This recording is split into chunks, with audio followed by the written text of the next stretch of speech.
Irmãos, presta atenção nessa revelação em sonhos que Deus deu, presta atenção. Muitos dizem que sonhar não é de Deus. Tem sonho que não é mesmo, irmãos.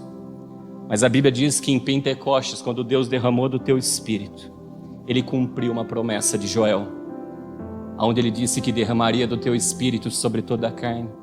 Mas os velhos teriam sonhos, os jovens teriam visões. Tudo isso é fruto do derramamento do Espírito. O que Deus vai nos mostrar são dois caminhos, um de bênção e um de maldição. Talvez a hora dele contar o sonho, todo mundo olha e não entende nada, e não vai entender mesmo, porque toda a revelação de Deus tem que ser compreendida no Espírito. Amém? Presta atenção em nome de Jesus. Eu saúdo a amada igreja com a santa paz do Senhor Jesus.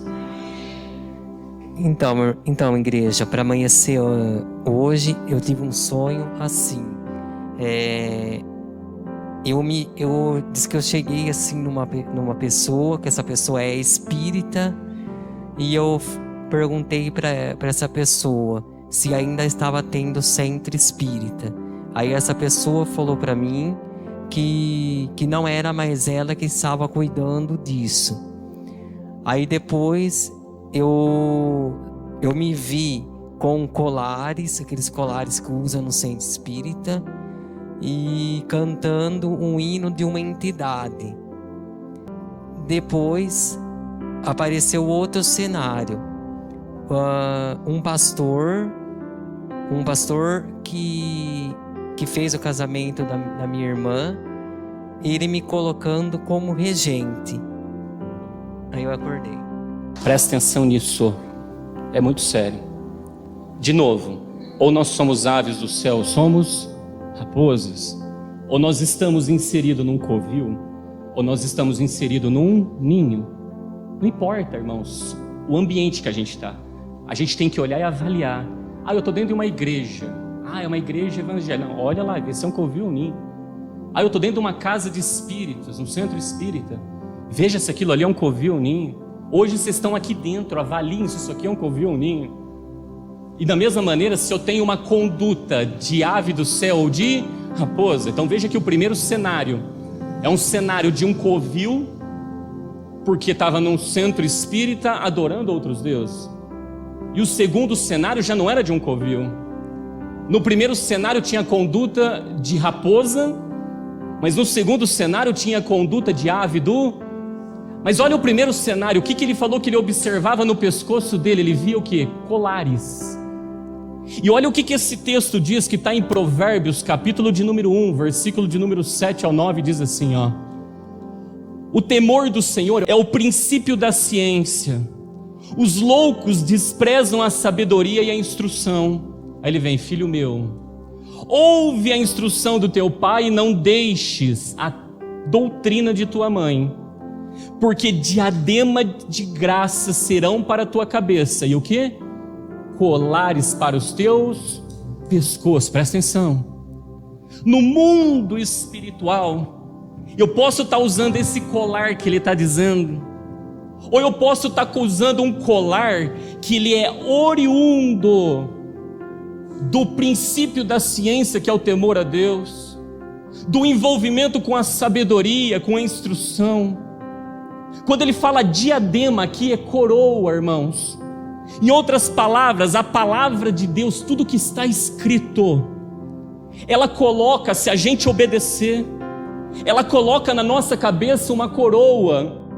Guarda o que tu tens para que ninguém tome a tua coroa. Olha o diadema na cabeça.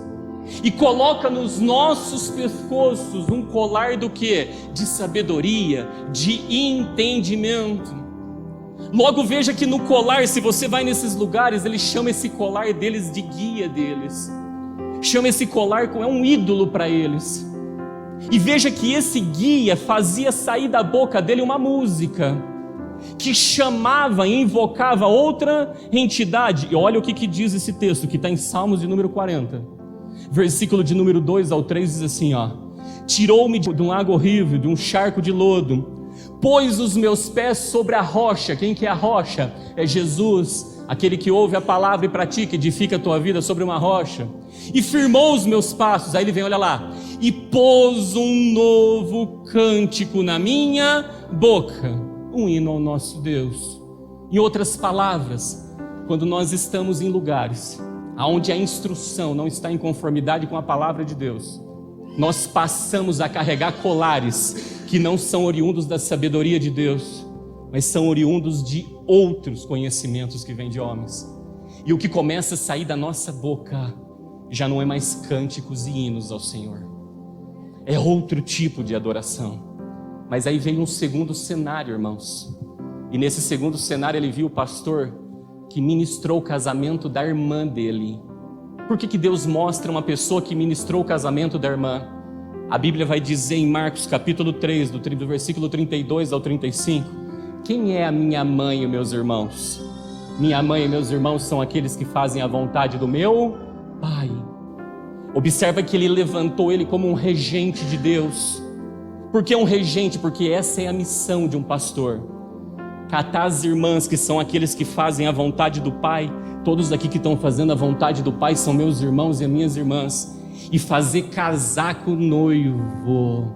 Centro espírita instrui de tal maneira que não casa com o noivo.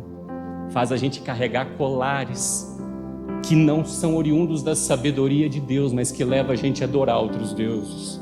Todavia, quando nós nos comportamos como regentes de Deus, a nossa missão é fazer com que a esposa case com Jesus, a união da noiva com o esposo. Entenderam nessa história? Raposa carrega no teu pescoço colares que não são, mas aves do céu carregam os colares que são de Deus.